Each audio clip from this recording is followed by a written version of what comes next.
ایک بات یاد آتی ہے بنی اسرائیل کے دو سگے بھائیوں کے متعلق.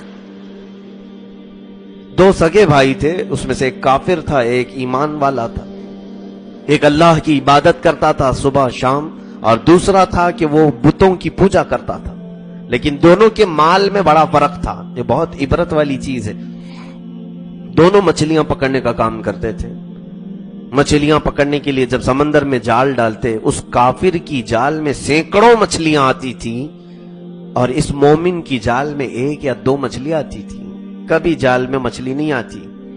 وہی دو مچھلی لے کر کے شام میں بیچ کر گھر آتا تو کبھی 1 درہم ملتا تھا، کبھی آدھا درہم ملتا، اور اس کے ہاں سینکڑوں درہم.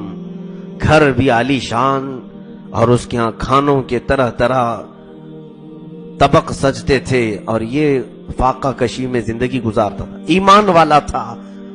بہت سارے لوگ کہتے ہیں نا، ہم تو نماز پڑھتے ہیں پھر بھی ہمارے پاس کچھ بھی نہیں ہے. کیا تم نماز کچھ بھی حاصل کرنے کے لیے پڑھتے ہو یا اللہ کی رضا کے لیے پڑھتے ہو؟ اگر تمہارے دل میں یہ ہے کہ میں نماز اس لیے پڑھ رہا ہوں کہ مالدار ہو جاؤں، تو پھر تم تو سودا کرنے کے لیے آ رہے ہو. عزیزان گرامی، رب تبارک و تعالیٰ دے تو بھی اس کے لیے سجدہ ہے، نہ دے تو بھی اسی کی عبادت ہے. ہم نے کہا لا الہ الا اللہ، اللہ کے سوا کوئی معبود نہیں. اب وہ مومن روزانہ کی یہ کیفیت دیکھتا رہا. اس کی بیوی نے ایک دن دیکھا اپنے یعنی شوہر کے بھائی کی عورت کو پورے زیور میں ملبوس اور عمدہ لباس پہنی ہوئی، وہ اپنے گھر کے باغیچے میں ٹہل رہی تھی. اس کو بڑی حسرت ہوئی، اور اس کے جسم پر پھٹے پرانے کپڑے تھے، کچھ بھی نہیں تھا. دیکھ کر کے رونے لگی تو اس کی بھائی کی عورت اس کو بلاتی اور کہتی ہے، دیکھ میرے شوہر کے ہاں کتنی خیر برکت ہے، کتنا مال ہے، اس نے مجھے مال میں لاد دیا ہے. جا تیرے شوہر سے بھی کہہ کہ وہ بھی میرے شوہر کے خدا کی ہی عبادت کرے. تیرا شوہر کسی نہ دکھنے والے خدا کی عبادت کرتا ہے، میرا شوہر جن بتوں کی عبادت کرتا ہے انہی بتوں کے سامنے تو بھی جھک، اور تیرے شوہر کو بھی کہے، دیکھ تیرے گھر میں بھی ایسی ہی مال کی بہت زیادہ فراوانی ہوگی. وہ آئی. شام میں جب مومن شوہر اس کا آیا، اس سے کہنے لگی کہ اب یہ فاقہ کشی مجھ سے نہیں ہو سکتی، برداشت نہیں ہو پائے گی. ایک کام کرو، تم مجھے طلاق دے دو، میں نکلتی ہوں. یا تو پھر میری دوسری شرط یہ ہے کہ تمہارا بھائی جس خدا کی عبادت کرتا ہے تم بھی اسی کی عبادت کرو. اس ایمان والے نے کہا، ہائے افسوس، ایمان کے بعد تو کفر کی کیسی باتیں کر رہی ہے. ایمان تیرے دل میں آیا ہے اور تجھے اللہ نے ہدایت دی، پھر کفر کی طرف لوٹنے کی کیسی بات کر رہی. کہا نہیں، وہی حقیقت ہے. دیکھتے نہیں اس کے گھر میں مال کی ریل پیل ایسی ہے کہ وہ سونے میں زیورات میں ملبوس ہیں، ہمارے گھر میں فاقہ پہ فاقہ ہے. اس نے بہت سمجھانے کی کوشش کی مگر وہ عورت نہ سمجھی. آخر میں اس نے ایک وعدہ کیا کہ دیکھ میں کل سے دوسری مزدوری کروں گا، کام کاج کروں گا، کوئی نہ کوئی محنت مزدوری کر کے روزانہ تجھے 2 درہم دے دیا کروں گا، جس سے تو اچھے کپڑے پہن لے اور کھانا پانی جیسا تجھے پسند ہے. وہ عورت راضی ہو گئی. 2 درہم اس زمانے میں کافی تھے، چاندی کے درہم ہوتے تھے. دوسرے دن یہ شخص آیا، بنی اسرائیل کا، اسرائیلی مومن تھا. یہ موسیٰ علیہ السلام پر ایمان رکھتا تھا. یہ مزدوری کے لیے پورے شہر میں چکر لگاتا رہا، کوئی اس کو اپنی مزدوری پہ نہیں رکھا، کوئی کام پہ نہیں رکھا کہ نہیں ہمارے پاس کام نہیں. یہ ایمان والوں کی آزمائش. جب کوئی حلال کھانا چاہے تو وہ سخت ترین لمحات سے بھی گزارا جاتا ہے، اور جتنا صبر کرو گے اتنے مقامات بلند ہوتے جائیں گے. یہ ڈھونڈتا رہا، مزدوری کہیں نہیں ملی. ایسے حالات ہم میں سے بہتوں کے ساتھ ہوتے ہیں میرے عزیزوں. ہم نے دیکھا ہے کچھ بچے حرام چھوڑ کر کے آئے، نہیں ہمیں حرام نہیں کھانا ہے، نہ یہ حرام کمانا ہے، تو آئے نمازوں کی پابندی کرنے لگے، سنتوں پر اپنانے لگے. تو جیسے ہی ان کے اندر یہ تبدیلی آئی تو پھر کسی کمپنی نے انہیں جاب بھی نہیں دیا.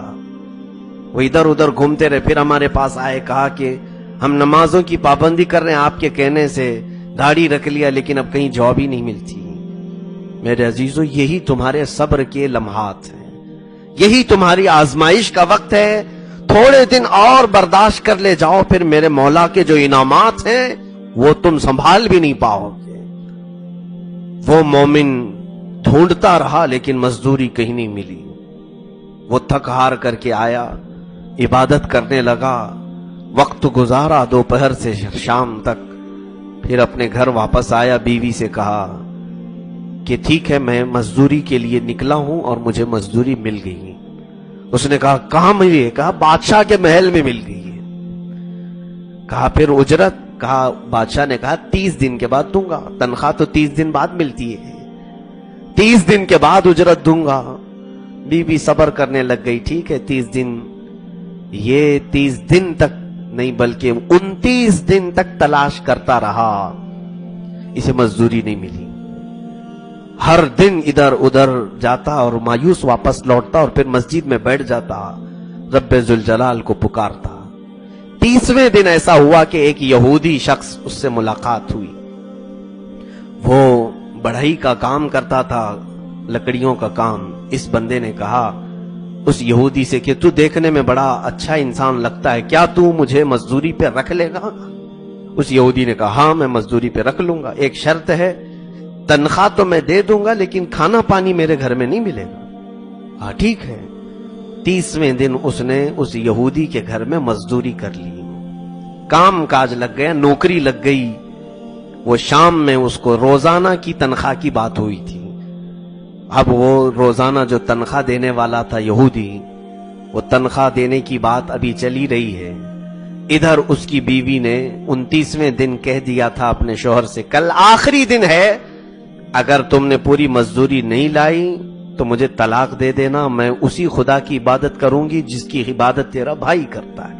اس کے لیے بڑی آزمائش تھی, یا تو میری بیوی کافر ہو جائے گی, مجھ سے چھوٹ بھی جائے گی. شام کے وقت کیا دیکھ رہے ہیں کہ اس کی بیوی اکیلی گھر میں ہے. ایک خادم آیا, دروازہ کھٹکھٹایا اور کہا کہ اے خاتون یہ اجرت ہے تیرے شوہر کی. اس عورت نے اٹھایا تو اس میں 29 درہم تھے. 29 درہم تھے. کہا یہ کہاں سے؟ کہا بادشاہ کے ہاں سے آیا ہے, جہاں تیرا شوہر مزدوری کرتا تھا, روزانہ یہی کہہ کر کے جاتا تھا بادشاہ کے ہاں کام کرتا ہوں. 29 درہم ہے. تو اس بیوی نے کہا 29 کیوں؟ کہا اس لیے کہ تیرا شوہر ہمارے بادشاہ کے پاس 29 دن کام کیا, آج اس نے دوسری جگہ نوکری کر لی, آج ہمارے ہاں ہوتا تو آج 30 پورے اسے دیے جاتے. اس کی بیوی نے لے لیا, اور جیسے ہی اس کا شوہر آدھا درہم لے کر کے یہودی کے پاس آیا, اس عورت نے کیا کیا تھا, اس میں سے 1 درہم لے کر بازار گئی تھی. الگ قسم کے درہم لگ رہے تھے. 1 درہم لے کر کے وہ بازار گئی. سنار نے دیکھا, کہا یہ بہت ہی انمول درہم ہے, مجھے یہ 1 درہم تو 1000 درہم کے بدلے بیچ دے. اس عورت نے صرف اس میں سے 1 درہم بیچا اور بدلے میں سنار سے 1000 درہم لے کر آئی. گھر میں سب سج گیا ہے. شوہر رات میں آیا, بیوی ڈانٹنے لگتی ہے, ایک کام پر جمے نہیں رہتے ہو, جس بادشاہ کے پاس تم کام کر رہے تھے اس کے پاس سے کام چھوڑ کر کے دوسرے یہودی کے پاس کیوں جوائن کر لیا؟ اس نے کہا یہ کون بتایا تجھے؟ کہا اسی بادشاہ کے پاس سے ایک خادم آیا تھا جہاں تم مزدوری کرتے تھے, اس نے 29 درہم دیے جس میں سے 1 درہم کی قیمت 1000 کے برابر ہے, اور تم نے آج سنا ہے کہ نوکری دوسری طرف کر لی. یہ چیخ مار کر کے بے ہوش ہو گیا اور کہا میرا مولا صبر کا امتحان لیتا ہے اور پھر جب عطا کرتا ہے تو بے حساب عطا کرتا ہے. میرے عزیزو, یہاں پر رب ذوالجلال آزمائشوں میں ڈالے گا ضرور, تمہارے ایمان کا امتحان ہے, تمہارے صبر کا امتحان ہے.